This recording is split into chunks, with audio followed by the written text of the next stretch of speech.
YouTube, back with another video. 2019 Challenger Hellcat Red Eye.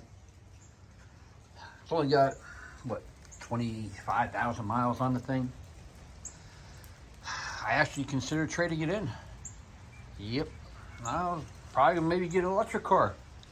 I know I talk to RT Life sometimes back and forth, and I always joke about I'll never get an electric car, but I'm considering it.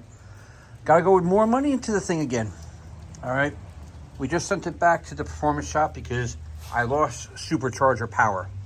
So they took everything apart and they pulled the snout off, and the 8 pins behind it that connect your supercharger to your snout inside of here, the pins were all gone. They all fell out. So they pressed new ones in it.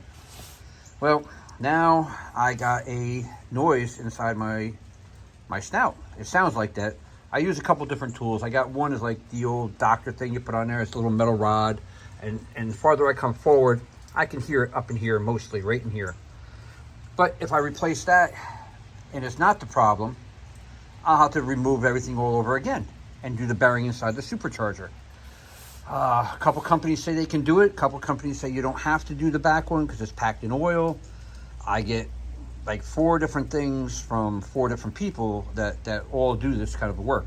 I just contacted another place in Florida, and they said they'll have it back in 4 or 5 days. Joker told me they're not even really sure. I mean, I hear 4 months, then I hear, a few weeks. That's another thing. I'd rather have them do it because I know they're pretty good and professional about it. But anyway, I'm thinking, well, let me know what you guys think. Should I just put this aside and put a Whipple on here? But I'll lose the supercharged wine. And I love the supercharged wine. It just makes this car, But a Whipple is nice too. So I gotta weigh it out. I see a lot of these cars anywhere from 2,000 to 25,000 miles. They go through bearings. So it's been a few years, but I like to drive it a little longer with the bearings. And they do have some different package deals for ceramic bearings and this and that. But let me know if you guys have any ideas of where to go, who you guys had it done through. Anybody out there in the Mopar world, let me know. Don't forget, like, subscribe, and share. And whatever it is, I'm going to have to do it. I have no choice, really. I'm going to do it myself.